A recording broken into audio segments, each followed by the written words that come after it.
And I'll be on my merry way as soon as my pride turns me loose and unmangle the last morsel of manhood I can produce. Ma'am, I seem to have misplaced my confidence. Last place I seen it was at the altar of your love, and it's complicated. And I am becoming complicated.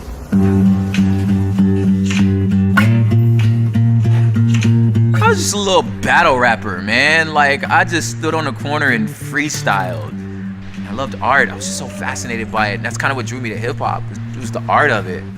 But nobody thinks that, like, this is gonna be a career. It's just what we do. Art for your heartache, art for art's sake. Ixnay on the cop-outs, general market dropouts. Admitted we participants and citizens of Babylon. Your innocence is long gone. There was a place called Project Load out here, the hub of where like hip hop kind of underground culture was happening. And this world of just these like underground, just like young, 15 to 20-year-olds. They were Rastas, they were Muslims, there was 5%ers, you know what I'm saying? These guys were articulate, but they were just rappers, and you just freestyle, and we talk about like changing the world and like education reform and politics. So I just remember just being like, man, I just want to be a part of this. It just made a home for dudes that were like a little more artistic, but I didn't fit in any of those categories. I thought I was gonna be a visual artist, you know what I mean? Then I thought I was gonna be a teacher. It's complicated, but so is a star, a flower, a quasar, a friendship, a marriage. May we be refuge for the complicated. And as for me, well, I've zipped up my emotions into this dusty duffel bag that I've aptly named poetry. Being in love with hip hop, I was rapping all the time, but in college, I had a crush on a girl. I had a crush on Irene, and she was a junior and was this like just political activist, little poet, and I was just like, this is amazing. She invited me to like a spoken word event, and I went really just because I was trying to impress her. So I wrote a poem just for that day. This is before I met my wife though. It's before I met her. If I'd have known my wife, then the poem would have been for her. They why I love poetry and encouragement of me out there. Irene Faye Dooler, who told me to try my hand at poetry. When I got there, I fell in love with the genre, and I was like, this is amazing. And I was like, these dudes can write. But I knew there was always like this other part of me that enjoyed this other world. And at times hip hop makes me very upset, but I ain't gave up when it gets. I existed in so many different spheres. I often felt alone. Where is home? Like specifically, fully, where is home? Where can I really rest my head? None of those things actually gave me value or personhood. And I guess ultimately it took a while, but it was Christ. And now that I have that, I can create art from that identity rather than for an identity. We may scratch ourselves raw to try to erase the image we were made in. Smoke, snort, sex, or drown out the silence. And we may waste our life savings on makeovers to try to rhinoplast our daddy's nose away, but no nip, no tuck could cut away the sense of obligation. We are becoming what we're not, and what we are is inescapable. You are a masterpiece, fighting to be a silly selfie with a hideous filter.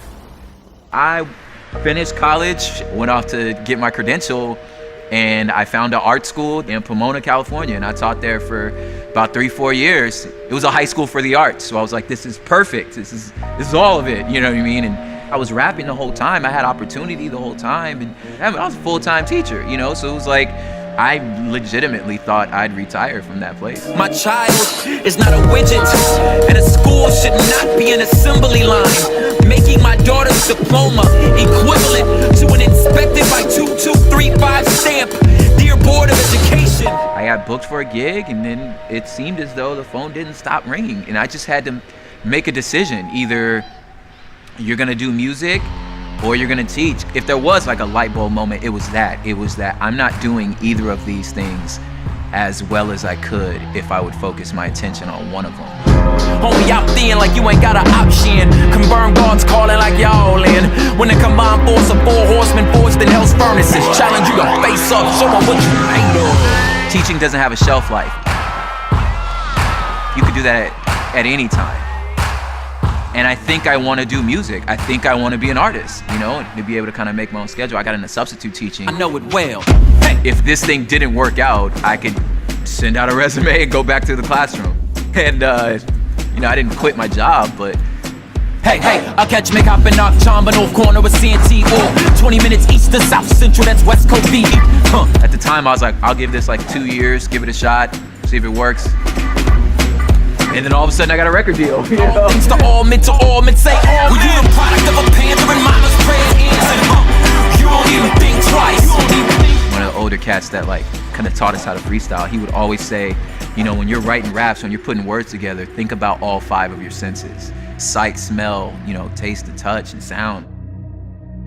So when I think of words, I think of them that way. I think of them in 3 dimensions. Words count and they matter, and they're permanent in this sense. People may not remember what you say, but they remember how what you said made them feel. That's how they go think of you forever. So use them wisely, man, and know that like you can use them to build, to encourage, or you can use them to destroy and tear down. When you can take something that seems something so foreign to somebody and then attach it to something that's local to them by, you know, analogy or metaphor or relationship, and that way it'll stick. That's brain connection. And the only way I can do that is with words, to show that like we're really not so different, you know what I'm saying? You are heaven's handmade calligraphy, slumming in among papyrus fonts. You are the complete and perfect works of a perfect and eternal poet laureate with a laundry list of identity issues, and sometimes your plumbing doesn't match your urges. But your femininity, it forced a force field that protected our posterity. Your masculinity, it mustered up moxie to conquer mountains for our family. You are the rightful heirs to not just a kingdom, but a universe. And you have your daddy's eyes. Stop being so traitorous. You are revelation revealed. Pyramid constructors, conductors, conduits of lightning, yet you speak and breathe this arsenic carcinogenics, and it causes car sickness. These stars are our witness. To love hard is hard living, but it's life, and it's who we are, and it's messy and uncomfortable and complicated, but so is a star. And parenting, and childbirth, and love, and us. If you have virtuous people at the fountainhead, then all of culture benefits.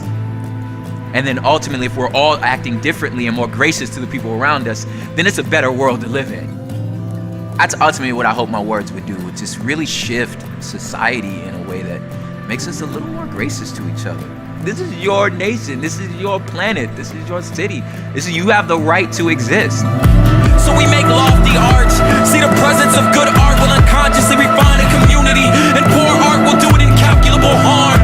Only accomplished in the light of its excellency. It's too high, it's lofty. Here's what my mom used to always say to me. She used to say, hey, be who you is, cause who you ain't who you is. And there's a million grammatical errors in that, but like, you the onlyest you could be, you know what I'm saying? And nobody else could do you like you do you. What up though, it's Propaganda, you watching ThisIsMeTV. Listen, I came out of town in gangs and a gang of grace, cause for show sin abounds and round these parts.